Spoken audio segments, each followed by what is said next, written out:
Assalamualaikum warahmatullahi wabarakatuh. Jadi langsung aja. Jadi bakal langsung jelasin sejarah datangnya bangsa Eropa. Ya, awal mulai itu bangsa Portugis merupakan bangsa pertama yang datang ke Indonesia. Tujuannya tuh berdagang. Namun lama-lama mereka ingin menguasai dan memonopoli rempah-rempah di Indonesia yang sangat banyak dan beraneka ragam. Pada masa imperialisme kuno, Portugis dan Spanyol merupakan dua kerajaan Katolik yang mempunyai kekuatan armada laut, teknologi navigasi, dan perkapalan maju dibandingkan negara lain. Kedua negara tersebut juga merupakan bangsa Eropa yang menjadi pelopor penjelajah samudra.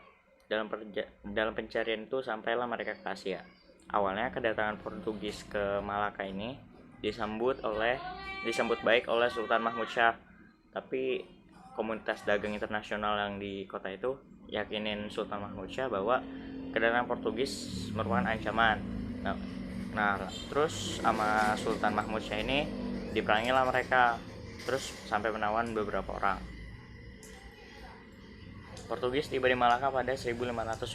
Ini setelah Raja Portugal mendengar laporan pertama yang berasal dari pedagang Asia mengenai kekayaan Malaka yang sangat besar. Kemudian Raja Portugal mengutus Diego Lopes de Sequeira untuk menemukan Malaka guna menjalin persahabatan dengan penguasanya. Nah, terjadi peperangan. Setelah diserang, Portugis berlayar ke laut lepas. Di sana Portugis mempersiapkan diri karena penaklukan merupakan salah satu cara yang terbuka bagi Portugis untuk memperkokoh diri.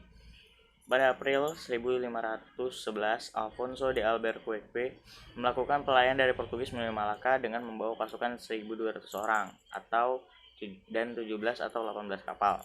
Nah, Portugis tuh menang di dalam peperangan ini.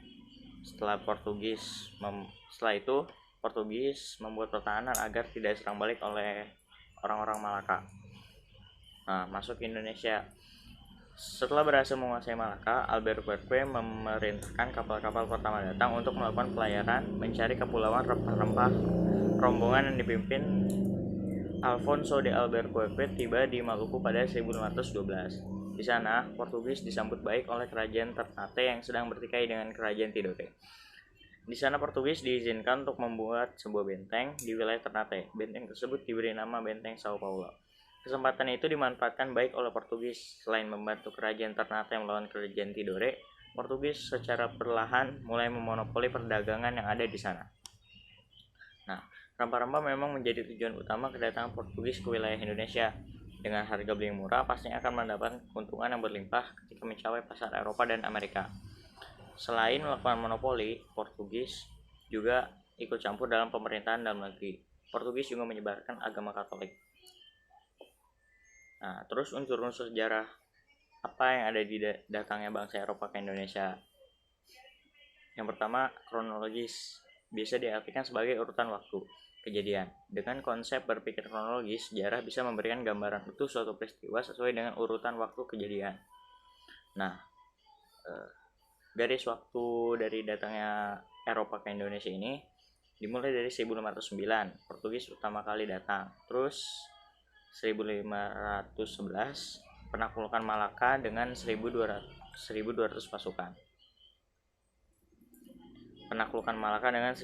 pasukan. Nah, terus 1512 rombongan yang dipimpin Alfonso de Albuquerque tiba di Maluku pada 1512. Nah, yang kedua diakronis. Singkatnya ini kayak sebab akibat gitulah dalam peristiwa sejarah yang dibahas. Contohnya diambil satu, yaitu penyebab Portugis menyerang Malaka, yaitu serikat dagang yang meyakini bahwa para Eropa adalah ancaman. Alhasil orang-orang Malaka pun memerangi mereka. Akibatnya Portugis kembali datang dengan membawa pasukan dan memerangi balik mereka yang akhirnya mereka menang. Yang ketiga ada sinkronis. Konsep berpikir yang satu ini ialah memahami sebuah peristiwa dengan mengabaikan aspek perkembangannya dan lebih memperluas ruang lain dalam peristiwa tersebut. Di sini diambil 3 contoh dari ruang lain, yaitu dari segi ekonomi, rempah-rempah jadi mahal karena dikuasai bangsa Eropa dan pasar dimonopoli pastinya. Terus yang kedua politik, mulai diterapkannya sistem politik mereka. Terus yang ketiga sosial. Dari segi sosial, bangsa Eropa juga menyebarkan agama Katolik dan kebudayaan juga kebiasaan baru. Nah, sekian penjelasan dari saya. Jika ada salah kata, mohon maaf. Wassalamualaikum warahmatullahi wabarakatuh.